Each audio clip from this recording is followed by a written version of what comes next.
Good morning. My name is Richard Claywell. This is another episode of Litigation Speaks.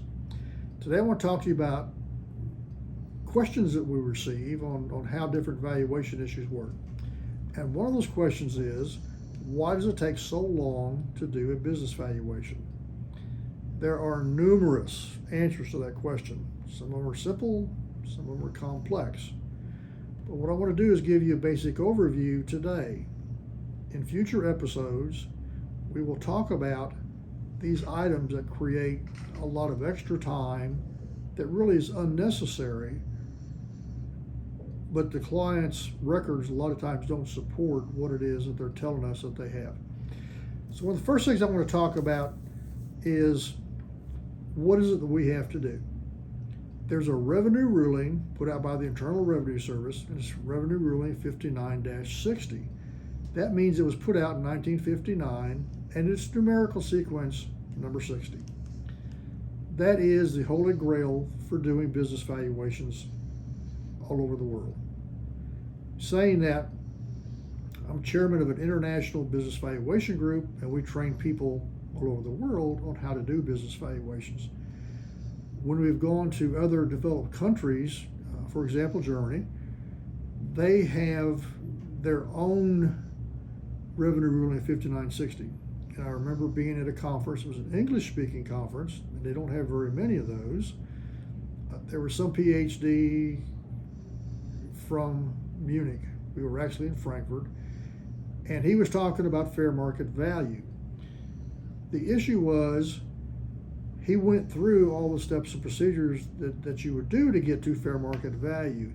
If you were to lay Revenue Ruling 5960 beside what he was talking about, there's minor differences. And I believe the reason for that is in Germany, they're following some of the state, for the governmental laws related to German law, whereas here in the U.S., we're using U.S. law. But they're so similar, it's just absolutely unbelievable. Also, with the proliferation of fair value and financial reporting to the Securities Exchange Commission and other organizations similar to that, they're all looking for the same thing. So that's what needs to be done. So we want to follow Revenue Ruling 5960. There are a number of factors where it talks about that thou shalt do, and here's a whole litany of things.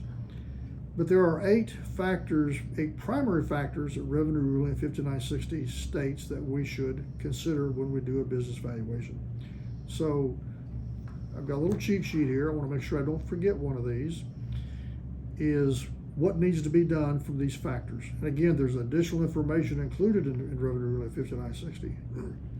It says the nature and history of the business from its inception. So if you've been around 10, 15, 20 years, what has happened to this business? How has it evolved? Where's it at today? So we want to take a look at those types of things. It takes time to do that, okay? So the economic outlook in general and the condition and outlook of the specific industry in particular. So we have to look at what's happening to the economy. How has it performed in relationship to the historical economy? Where do we expect it to perform in relationship to the future economy? So we have to take a look at all that. There's a lot of research involved. It takes a lot of time. We also want to take a look at the industry. What's happening with the industry? How have we performed based upon what has happened in the industry, and how far back do we need to go? When we look at the industry, and a lot of people do not do this, and I can't tell you how many depositions I've been in where I've had the attorney ask the other expert, how did they address the industry? The Holy Grail, the gold standard for doing industry analysis, was developed by a PhD out of Massachusetts called Michael Porter. He has a thing that he calls the 5 forces of industry. It takes a lot of time to go through that to actually analyze the industry to understand what's happening. So that's very time consuming. Again, a lot of people just don't do that. And again, when you're in a deposition and you ask the other expert, how have they addressed Michael Porter's 5 forces of the industry? their eyes kind of glaze over and they don't really understand the question. So from my perspective, that is being negligent on the other individual's party. We want to take a look at the book value of the stock and the financial condition of the business. The book value needs to be adjusted to fair market value. But we look at the financial condition of the company, we need to do in my mind, a significant amount of ratio analysis, benchmarking to see how this company has compared to the performance of other companies in the same industry. It takes a lot of time to do that. We need to look at the earnings capacity of the company. What's the ability of this company to be able to generate future revenues and generate future profits? We may not have done that in the past. Typically, you would anticipate doing that in the future, but how do you support that? So that's something we have to take a look at. We want to look at the dividend paying capacity. Some companies pay dividends, some companies do not pay dividends, but we need to address that specific issue. Does the company have goodwill? Do they have intangible assets? If we need to value those intangible assets, it can be done, but it takes time to develop those intangible assets. Same thing for goodwill, especially if you get into the family law arena. It takes a lot of time to determine what the goodwill is of a company. It can be done, but again, it takes some time. These are not overnight, a 5-minute project sorts of things. We want to look at the stock and the size of the stock that we need to value. Are we valuing common stock? Are we valuing a partnership? If you're valuing a partnership, are you valuing a control interest, which is done a little bit differently than a partnership with a minority interest? Are we valuing preferred stock for a C corporation? Are we valuing an S corporation, which is a little bit different than the C corporation and the partnerships? When you value a C corporation, and I think I mentioned a while ago, you may have preferred stock. So then the question becomes, how do you value the preferred stock? What comes first, the chicken or the egg? Do you value the common stock first, or do you value the preferred stock first? What you need to do is look at how many series of preferred stock that you have. Do you have a Series A, and that's it? Series B, that's it? Series C, that's it? And so forth. So those items need to be addressed. You need to determine the order. It makes a difference on how those stock issues are valued. And we want to look at what the stock price is, if we can find it, of stock of companies in the same industry to get some idea of historically how have they performed, how this company performs, and are the earnings and the value of their stock, typically a publicly traded company, are they comparable to our particular company? All of these factors need to be considered. Also, there are additional items in Revenue Ruling 5960 where it talks about specific things that need to be done. We have professional standards. The professional standards provide training that we need to get experience in learning how to do this.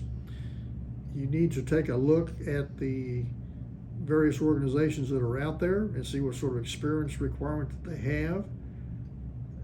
The individual that doesn't have any experience, has a designation that they've just received, they're going to sit there and stumble and stutter, trying to figure out what they need to do, how they need to do it. I actually assisted somebody a year or two ago, helped them with a divorce. They did not even know how to prepare an engagement letter, but I walked them through all the processes that needed to be done. Took a lot of extra time to get that taken care of. So we need to get the proper education and get the experience and follow what the standards say we're supposed to do when we do a business valuation. The Internal Revenue Service has a notice number 2006-96, and this is what the Internal Revenue Service said, that they get apparently a lot of bad reports, and that if you want to have the IRS accept your reports, then here are some specific conditions for that. So I would suggest that you look at IRS Notice 2006-96. If you don't qualify for that, the IRS is not going to accept your report. And it also gives you some idea of what the experience level is that you need to do to get your report accepted by the Internal Revenue Service. There are generally accepted accounting, excuse me, generally accepted valuation practices or principles, whatever you want to call it. These are coming primarily from textbooks. There are numerous textbooks, there are numerous authors that have interpreted Revenue Ruling 5960. This has gone into the mainstream of business valuations, where they say if you're going to value a company, these are items that you need to consider, and this is how the mathematics is done to determine what a specific aspect is for that. Not all of them are identical. Some of them have different opinions on how things should be handled. So you need to have the experience to understand which ones of these you want to adopt, why the one you adopt is superior to the ones that you don't adopt. But you need to take a look at those and understand that they are time consuming to go back and read those things again and again and again. The items that I've talked about today are the tip of the iceberg. I will discuss more in depth what these standards and what the treatises of the textbooks are talking about from a valuation standpoint. They'll give you a better feeling and a frame for what needs to be done and why it takes so long to do that. I want to thank you for watching this particular presentation, and don't forget to subscribe to Litigation Speaks. We're out there. If you have any questions, feel free to send me an email, give me a call. Be more than glad to respond to that. This is part of the process where people have asked questions about valuation issues, and I want to address those for you. Thank you for your time. See you next time. Thank you.